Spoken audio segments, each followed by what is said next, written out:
नमस्कार दोस्तों, मेरा नाम है प्रवीण और आप देख रहे हैं पाविका फ्लेट से इस चैनल को एक बार फिर से। तो आज मैं लेकर आपके लिए बहुत ही important topic again from the GATE mass transfer के questions based on drawing chapter. तो आज का जो क्वेश्चन है हमारा फ्रॉम द गेट 2018, क्योंकि आप देख रहे हैं कि पिछले काफी दिनों से जो टॉपिक्स आ रहे हैं हमारे videos that is based on drying based on GATE mass transfer questions. पर साथ साथ में हमारा जो एक सब्जेक्ट और भी चल रहा है that is your fluid machines, जो मैकेनिकल इंजीनियरिंग का सब्जेक्ट है, उसके भी वीडियोस मैं कल से पोस्ट करना स्टार्ट कर दूंगा। तो ये साइड बाय साइड है, ओके, क्योंकि मेरी खुद की जो ब्रांच है मीन्स केमिकल इंजीनियरिंग है, तो मैंने सोचा कि क्यों ना गेट के क्वेश्चंस भी स्टार्ट किए जाए, ठीक है।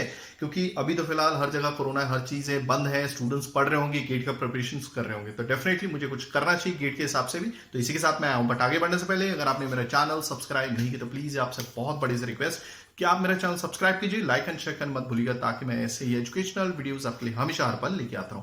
और इसी वीडियो के डिस्क्रिप्शन बॉक्स में अगर आप देखेंगे तो आपको एक लिंक मिलेगा जहां से आप इसी चैप्टर यानी कि आपको प्लेलिस्ट मिल जाएगी, जहां पे लिखा है मैंने गेट मास ट्रांसफर के सारे क्वेश्चंस मास ट्रांसफर से रिलेटेड वन बाय वन मैं सारे कवर करने वाला हूं, ठीक है। फिलहाल तो हमारा देख ही रहे हैं कि आपका ये ड्राइंग चैप्टर चल रहा है, आप डाउनलोड कर सकते हैं, किसी को सजेस्ट कर सकते हैं, कलीग है आपके जो भी है सबको सजेस्ट कर सकते हैं, ठीक है। साथ में आपको मालूम है कि काफी मेहनत लगती है ये वीडियोस बनाने में, अंडरस्टैंडिंग करके फिर सारे वीडियोस बनते हैं, स्टडी करके ही बनते हैं। तो प्लीज आपसे रिक्वेस्ट है कि अगर आपको लगता है कि आपको कुछ बेनिफिट हुआ है तो आप नीचे मतलब डिस्क्रिप्शन बॉक्स में एक लिंक दिया हुआ है जहां पे आप यानी कि उस पर क्लिक करके डोनेट कर सकते हैं, ठीक है। तो चलिए स्टार्ट करते हैं इस क्वेश्चन को, ठीक है। साथ में समझेंगे इस क्वेश्चन को अपनी नेटिव लैंग्वेज में, साथ में लिखेंगे गिवन डेटा अगर हमारे लिए कुछ जरूरी है, ठीक है। साथ में अगर आप यूनिवर्सिटी का कोई भी एग्जाम अटेम्प्ट करते हैं, गिवन डेटा लिखिए, साथ में बनाइए डायग्राम, तो जो अंडरस्टैंडिंग के लिए काफी इजी हो जाता है। तो चलिए पढ़ते हैं। 2 मार्क्स के लिए पूछा हुआ था। A fiberboard sheet 1.5 meter into 2.0 meter into 15 mm, ठीक है, is being dried by suspending it horizontally in a current of hot, dry air।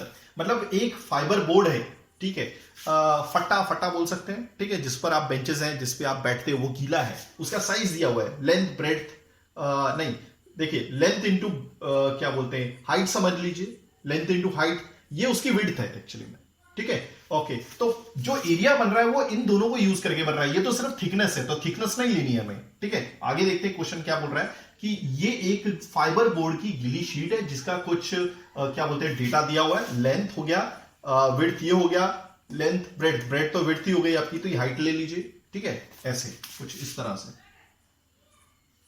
Okay, तो ये हो गई आपकी 1.5 मीटर, ये हो गई 2.0 मीटर, और इसकी जो थिकनेस होगी, ठीक है, कुछ इस तरह से दिखेगी आपको। फिलहाल तो मैं ऐसा बता रहा हूं, जो थिकनेस है यही है आपकी 15 mm की। ओके, उसे ड्राई किया जा रहा है कैसे, लटका के, ठीक है।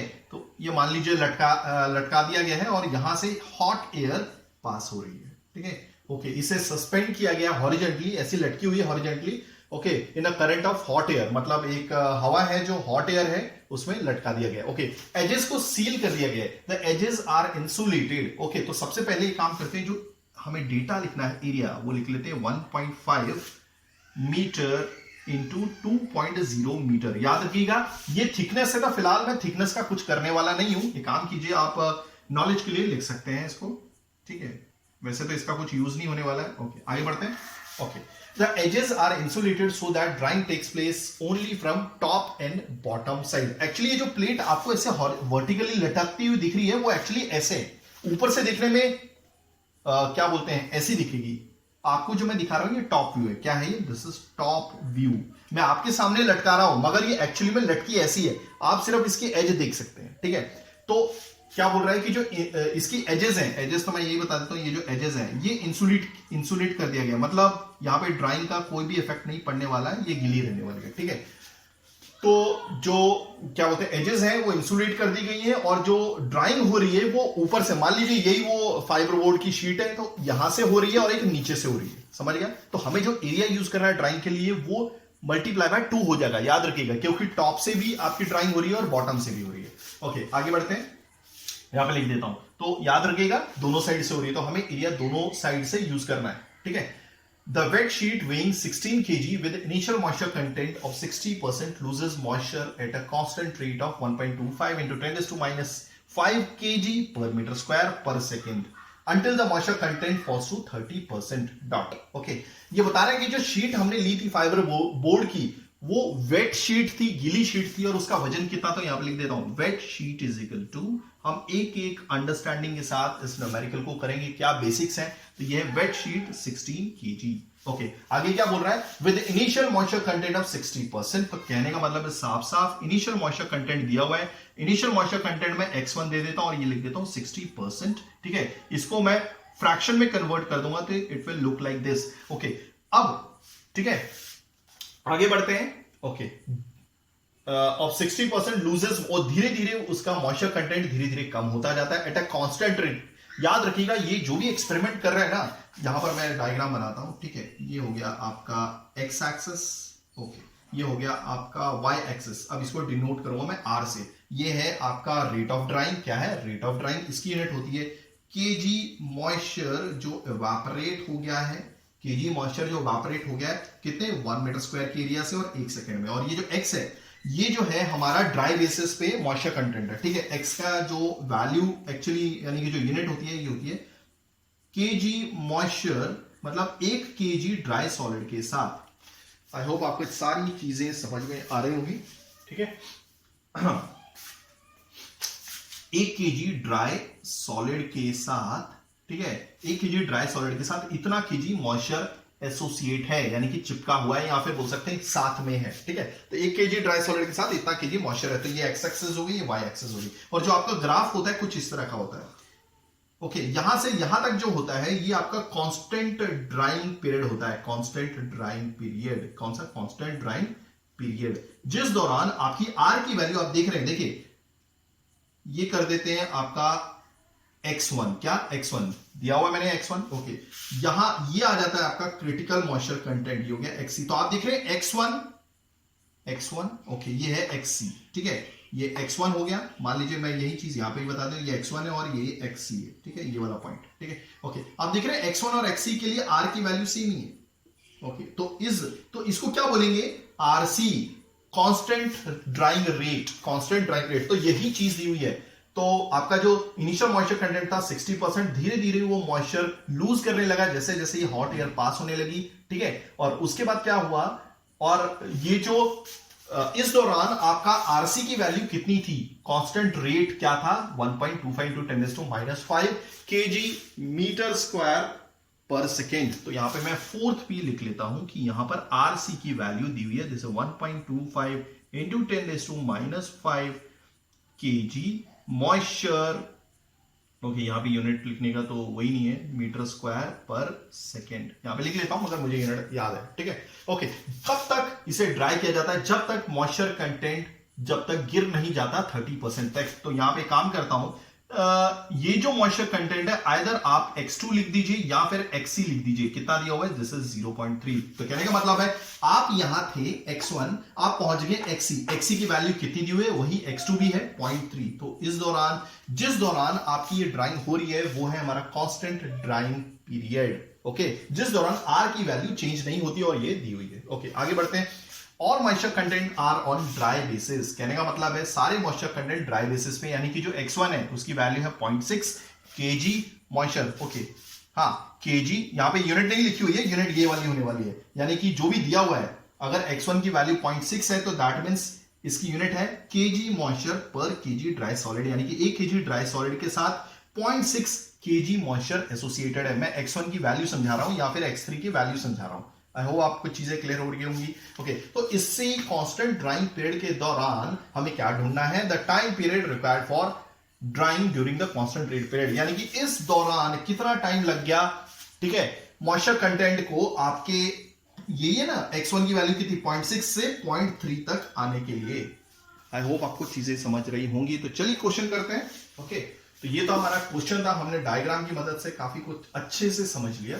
ठीक है, तो आपको मालूम है कांस्टेंट ड्राइंग रेट, एक होता है हमारा फॉलिंग रेट ड्राइंग पीरियड, ठीक है, जिस दौरान आपकी आर की वैल्यू लगातार चेंज होती है और मॉइस्चर कंटेंट भी चेंज होता है। मगर कांस्टेंट ड्राइंग पीरियड के दौरान आपकी x1 मतलब मॉइस्चर कंटेंट जरूर रिड्यूस होता है, मगर उसके लिए जो टाइम लगता है वो तो ठीक है, हमें कैलकुलेट करना ही है, मगर उस दौरान आपका ड्राइंग रेट कांस्टेंट होता है आरसी की वैल्यू। तो हमें मालूम है कि ये जो क्वेश्चन है that is your based on constant drawing rate period during constant drawing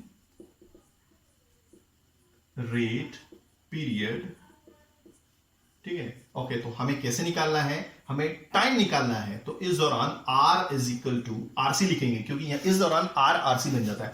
RC is equal to LS by A x1 minus x2 upon T। x2 की जगह आप C भी लिख सकते हैं, मीन्स XC भी लिख सकते हैं, ठीक है। ये क्रिटिकल मॉइस्चर कंटेंट भी हो सकता है, मगर दिया नहीं हुआ है, चलो कोई बात नहीं, ठीक है। तो हमें क्या निकालना था, that is T equal to LS by A RC। T को मैंने यहां पे ले लिया। ओके, तो ये जो आप टाइम पीरियड निकाल रहे हैं, ये during constant drawing means drawing rate period का ये टाइम है, ठीक है। So this is your x1 minus x2, कुछ भी चेंज नहीं किया हमने। ओके, सबसे पहले प्रॉब्लम क्या है, एरिया हमारे पास है। ओके, याद रखिएगा एरिया टॉप और बॉटम दोनों साइड से ड्राइंग मींस ड्राइंग हो रही है, तो मल्टीप्लाई बाय 2 करना है। RC भी है, x1 x2 भी है। x1 की वैल्यू कितनी है 0.6, x2 की वैल्यू कितनी है 0.3, सिर्फ हमारे पास LS नहीं है, ठीक है।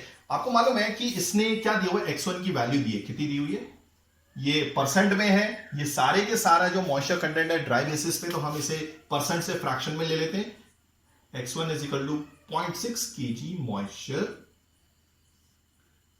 पर kg solid, means dry solid, ठीक है। ओके, तो कहने का मतलब क्या है इसका, x1 क्या मतलब है कि 0.6 kg मॉइस्चर एसोसिएट है, मतलब किसी के साथ चिपका हुआ है, किसके साथ, 1 kg ड्राई सॉलिड के साथ। पर नहीं लिखा, मतलब पर मींस 1 kg, तो ऐसा मैं रिलेशन लिख सकता हूं 1 kg ड्राई सॉलिड के साथ, ठीक है। कितना मॉइस्चर है, 0.6 kg मॉइस्चर है। क्लियर हो गया? ओके, याद रखिएगा। तो क्या मैं ऐसा लिख सकता हूं, अगर 1 kg ड्राई सॉलिड के साथ 0.6 kg मॉइस्चर है, तो 1.6 kg वेट सॉलिड के साथ कितना मॉइस्चर होगा। मैंने क्या किया है, 1 kg ड्राई सॉलिड को प्लस कर दिया किसके साथ, 0.6 मॉइस्चर के साथ। तो 1 kg प्लस 0.6, 1 kg क्या आपका ड्राई सॉलिड है, 0.6 क्या आपका मॉइस्चर है, पानी है। दोनों को ऐड करूंगा तो कितना आ जाएगा 1.6। अगर ड्राई सॉलिड और मॉइस्चर को प्लस कर दिया, ऐड कर दिया, तो डेफिनेटली वो गीला हो जाएगा। ओके, तो अगर 1 kg ड्राई सॉलिड के साथ 0.6 kg मॉइस्चर है, तो 1.6 वेट सॉलिड के साथ भी 0.6 kg मॉइस्चर ही होगा।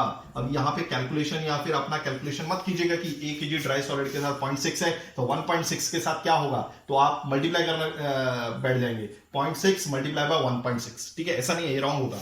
मैं एक बार वापस रिपीट कर देता हूं। इस रिलेशन से हमें ये पता चला कि 1 kg ड्राई सॉलिड के साथ 0.6 kg मॉइस्चर है, दोनों को मैंने ऐड कर दिया, ड्राई सॉलिड और मॉइस्चर को ऐड कर दिया, तो वो गीला सॉलिड हो गया। तो वही लिखा मैंने 1.6, 1 plus 0.6 is 1.6, this is kg wait solid. और उसने कितना दिया, यही मॉइस्चर इसके साथ होगा। ये ऑन ड्राई बेसिस पे था, ये वेट बेसिस पे, कुछ प्रॉब्लम नहीं है। तो 1.6 kg वेट सॉलिड के साथ 0.6 kg मॉइस्चर है, तो दैट मींस हमारे पास वेट सॉलिड कितना है, ये तो दिया हुआ है, दिस इज 16 kg। तो 16 kg वेट सॉलिड के साथ कितना मॉइस्चर होगा, तो दिस इज वही, ये हमारे पास रिलेशन हमने क्रिएट कर दिया।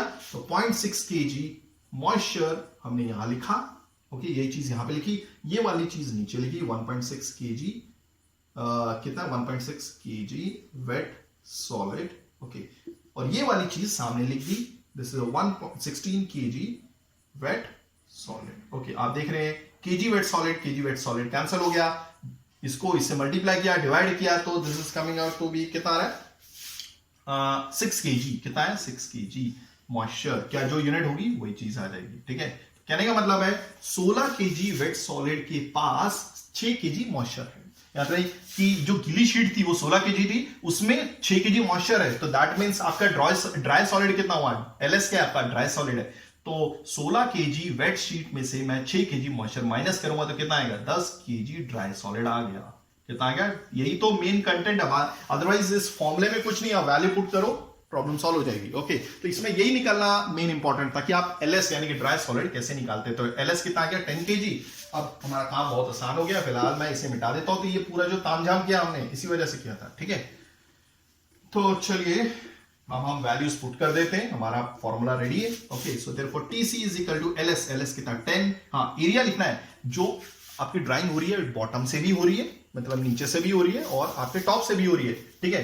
तो एरिया कैसे निकालते हैं आप, देखिए मैंने तो ऑलरेडी बताया था, एरिया कैसे निकालेंगे 1.5 इंटू 2, थिकनेस नहीं लेनी है, ठीक है। तो एरिया हो जाएगा हमारा 1.5 इंटू 2.0। हाँ, ऊपर से भी हो रहा है नीचे से भी हो रहा है, तो मल्टीप्लाई बाय 2 करना है, क्योंकि दोनों साइड का एरिया चाहिए। ओके, और क्या लिखा है RC की वैल्यू, RC की वैल्यू यहां पे दी हुई है, दिस इज 1.25 इंटू 10⁻⁵ हो गया। ओके, x1 इंटू x1 क्या है, दिस इज 0.6 दिया हुआ है, ओके कहां तक जाना है आपको, कौन से मॉइस्चर कंटेंट तक जाना है, क्रिटिकल तो नहीं दिया हुआ, तो फिलहाल इसे क्रिटिकल मत ही लिखिए, कोई प्रॉब्लम नहीं है। x2 कितना दिया हुआ है, दिस इज -0.3 हो गया। सो अगर आप इसे कैलकुलेट करेंगे, this is coming out to be 40,000 seconds.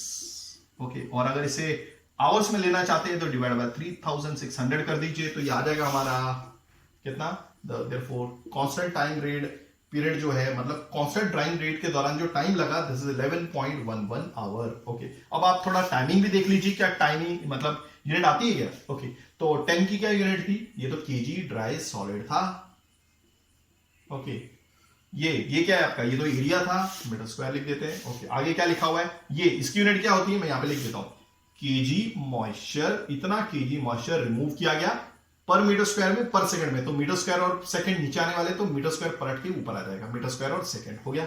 आगे यहां पे क्या लिखा है, ये 0.6 में से 0.3, ये दोनों सेम ही क्वांटिटी है, दोनों को माइनस करेंगे तो वही यूनिट आएगी, तो ये आ जाएगा केजी मॉइस्चर जो एसोसिएटेड था पर केजी ड्राई सॉलिड के साथ। ओके अब आप देखिए केजी ड्राई सॉलिड ये cancel, metre square cancel, KG moisture cancel, क्या बचा, सिर्फ सेकंड बचा, वो आ गया, हमने लिख दिया, फाइनली आवर्स में कन्वर्ट कर दिया, तो कितना आ गया हमारा आंसर, दिस इज 11.11 आवर। तो आई होप आपको चीजें समझ में आई होंगी। अगर आप ऐसी एजुकेशनल वीडियो चाहते हैं तो प्लीज डू राइट कमेंट, में पूरी कोशिश करूंगा टाइमिंगली वीडियोस लिखाने की। साथ में मैं क्या बोलते हैं, हमारा जो फ्लूइड मशीन्स है वो भी लेके आऊंगा, कल से स्टार्ट हो जाएगा, ठीक है। So that was, thank you very much. Channel को सब्सक्राइब करना मत भूलिएगा, थैंक यू।